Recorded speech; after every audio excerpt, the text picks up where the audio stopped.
அரசியல் கட்சி தலைவர்கள்லாம் அதிகமாக பயன்படுத்தக்கூடிய ஒரு வார்த்தை இந்த பி டீம். யாரை பார்த்தாலும் பி டீம் பி டீம்பாங்க. அதே மாதிரி மீடியாக்கள்லேயும் சரி, வலைத்தளங்கள்லேயும் சரி, யூடியூப்லேயும் சரி அதிகமாக சொல்லப்படுற ஒரு செய்தியை சமீப காலமாக நம்ம பார்ப்போம். யாரை பார்த்தாலும் பி டீம் பி டீம் என்பாங்க. அது என்ன பி டீம், அது ஏன் சொல்கிறாங்க, அதை பற்றி தான் நம்ம இதில் பார்க்குறோம். அதாவது அரசியல் கட்சி தலைவர்கள் இப்போ ஆளுங்கட்சியாக இருப்பாங்க, எதிர்கட்சி இன்னொருத்தவங்க இருப்பாங்க.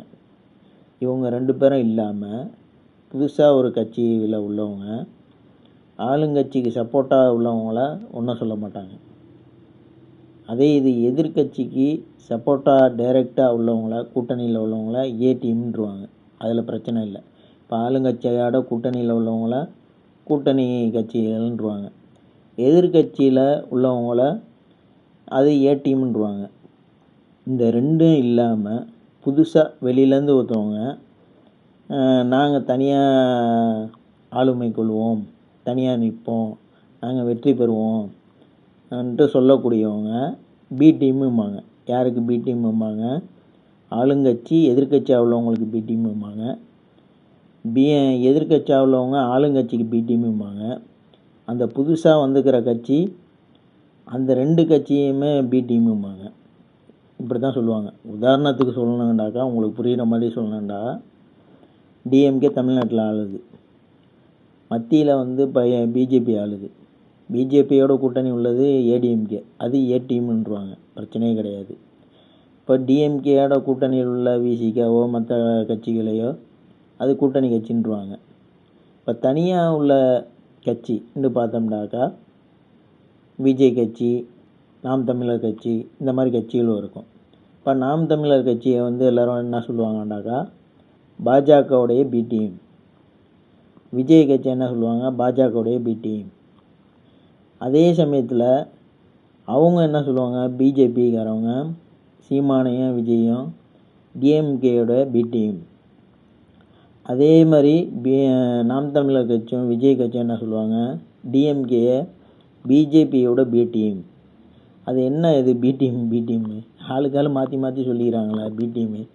இவங்க அவங்கள சொல்லிக்கிறாங்க, அவங்க இவங்கள சொல்லிக்கிறாங்க, 2 பேரையும் சேர்த்து ஒன்றுத்தவங்க சொல்கிறாங்க. அப்போ என்ன பி டீம்னு ஒரு குழப்பம் வருதா? யார் தான் உண்மையிலேயே பி டீம்மு? அதில் ஒரு சந்தேகம் வருதா? கேள்வி வரும்ல.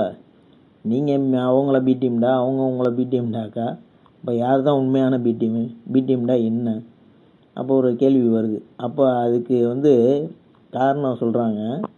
பி டீம்டாக்கா தமிழ்நாட்டில் ஆளக்கூடிய டிஎம்கே கட்சி, அதுக்கு எதிராக இருக்கக்கூடிய மத்தியில் ஆளக்கூடிய பிஜேபி மதவாத கட்சி.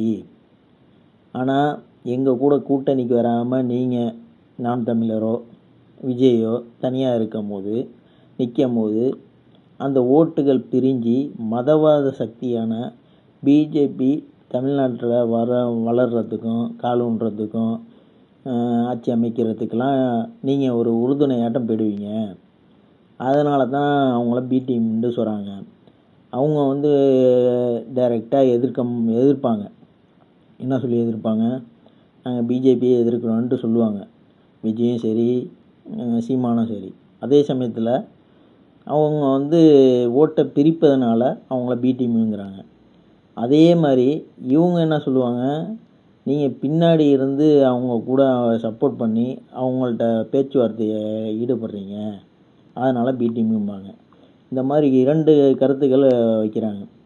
ஒரு கருத்து என்னாண்டாக்கா, டைரெக்டாக பிஜேபி எதிர்ப்பாங்க, தனியாக நிற்கக்கூடிய நாம் தமிழராக இருந்தாலும் சரி, விஜயாக இருந்தாலும் சரி. ஆனால் அவங்களுடைய ஓட்டை இவங்க பிரிப்பாங்க. டிஎம்கே ஓட்டையும் இல்லை மற்ற கட்சிகளுடைய ஓட்டையை இவங்க பிரிப்பதனால இவங்க சதவீதம் குறையுது. அப்போது மத்தியில் ஆடக்கூடிய சதவீதம் கூடும். அதனால் அவங்க ஜெயிக்கிறதுக்கு வழி இருக்குது. இதனால தான் பி டீம்னு சொல்கிறாங்க. இது ஒரு காரணம். உதாரணத்துக்கு சொல்லப்போனால் டிஎம்கே 40 சீட்டு, பிஜேபி 40 சீட்டு, பாக்கி 20 இருக்கிறது நாம் தமிழர்னு வச்சுக்குவோம். இப்போ 80%. அந்த 80%ல் 10% நாம் தமிழர் பிரித்தாருண்டாக்கா அங்கே வந்து 40 இருக்கிறது 50 போயிடும். அப்போ அவங்க ஜெயிக்கிறதுக்கு வாய்ப்பாக போயிடும். இப்போ நாம் தமிழர் யாருடைய வாக்கை பிரிப்பாருன்னு பார்த்தாக்கா டிஎம்கே வாக்கை கூட பிரிக்கலாம், இல்லை பிஜேபி வாக்கை கூட பிரிக்கலாம். ஆனால் இவங்க என்ன சொல்கிறாங்க, இப்போ நீங்கள் தனியாக நிற்கிறதுனால ஓட்டு பிரிஞ்சிச்சுனாக்கா அவங்களுக்கு லாபம் பிஜேபிக்கு, அதனால் நீங்கள் வந்து பி டீமு செயல்படுறீங்கன்னு சொல்கிறாங்க. அதே மாதிரியே தான் விஜயும் சொல்கிறாங்க. இப்போ விஜய் வந்து டிஎம்கே 40 சீட்டு எடுக்குது, பிஜேபி 40 சீட்டு எடுக்குது, 20 சீட்டு இருக்குது பெண்டிங்கில். அந்த 20 சீட்டு வந்து விஜய் எடுத்துட்டாருனாக்கா ஈக்குவலாக போயிடும். அதே சமயத்தில் டிஎம்கேயில் உள்ள ஒரு 10 சீட்டை எக்ஸ்ட்ரா இவர் எடுத்தாருனாக்கா, இல்லை எக்ஸ்ட்ரா அது பிரிஞ்சிச்சுனாக்கா அவங்களுக்கு லாபமாக போயிடும். அதனால் வந்து பிஜேபி வெல்றதுக்கு வாய்ப்பு இருக்குது. அதனால் நீங்கள் பிஜேபியோட பி டீமுங்கிறாங்க. அதே மாதிரியே தான் இவங்களும் அதை சொல்லுவாங்க. இது பி டீமுடைய ஒரு ஒன்று. இன்னொரு பி டீம் இருக்குது. அது என்ன பி டீம்னாக்கா, பின்புறமாக அவர்களுக்கு அதாவது அவங்களோட கூட்டு சேர்ந்துக்கிட்டு என்னென்னலாம் செய்ய முடியுமோ அதை செய்யக்கூடியது. டைரெக்டாக வந்து பிஜேபியை எதிர்க்க மாட்டாங்க, அவங்களோட கூட்டில் இருப்பாங்க. அவங்க என்ன சொல்கிறாங்களோ அதை தான் இங்கே செயல்படுத்துவாங்க. இது வந்து இன்னொரு பி டீம். இது தான் மெயின் பி டீம். அவங்களாச்சும் டைரெக்டாக பிஜேபியை எதிர்க்கிறாங்க. பிஜேபி ஓட்டு வந்து டிஎம்கே ஓட்டு எங்களுக்கு எப்படி வரப்போகுது, பிஜேபி ஓட்டு தான் எங்களுக்கு வரண்டு நாம் தமிழர் சொல்லுவாங்க. அதே மாதிரி விஜய் சொல்லுவார். அந்த மாதிரிலாம் இருந்தாலும் பின்புறமாக வேலை பார்ப்பாங்க சில பேர். பிஜேபியோட கூட்டணி வச்சுக்குவாங்க, பிஜேபி சொல்கிற இதெல்லாம் ஏற்று நடத்துவாங்க. ஆனால் வெளியில் வந்து எதுவுமே பிஜேபிக்கு ஆதரவாக காட்டிக்க மாட்டாங்க, பிஜேபிக்கு எதிராக காட்டுவாங்க. அதை தான் இன்னொரு பி டீமுங்கிறது. அதை தான் சீமான்லாம் என்ன சொல்கிறாங்க, சீமானு விஜய்லாம் டிஎம்கே வந்து பிஜேபியோட பி டீமு. ஏன்னாக்கா டிஎம்கே வந்து பிஜேபியோட உறவாடுது, அவங்க சொல்கிறதெல்லாம் கேட்குதுன்ட்டு இவங்க இப்படி ஒரு குற்றச்சாட்டை வைப்பாங்க. இதுதான் பி டீமுடைய விளக்கம்.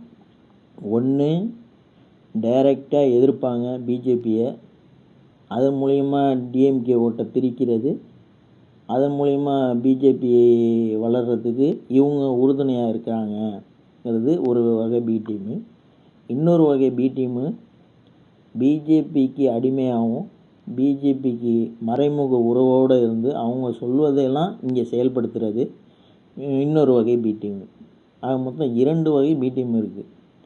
பி டீம்லேயே 2 வகை இருக்குது. ஒன்று டைரெக்டாக எதிர்க்கிற மாதிரி செஞ்சு இங்கே வீழ்த்துவது, ஓட்டுக்களை பிரிப்பது, இது ஒரு பி டீம். இன்னொரு பி டீம் மறைமுகமாக அவர்களோட கூட்டு வைத்து அவர்கள் சொல்வதையெல்லாம் இங்கே செயல்படுத்தக்கூடியது இன்னொரு வகை பி டீம். ஆக மொத்தம் 2 பி டீம் இருக்குது. இதை பற்றி ஒரு சிறிய விளக்கம் தான். இது பிடிச்சிருந்தா லைக் பண்ணி, ஷேர் பண்ணி, சப்ஸ்கிரைப் பண்ணி உங்களுடைய கமெண்ட்களை தெரிவிங்க. நன்றி.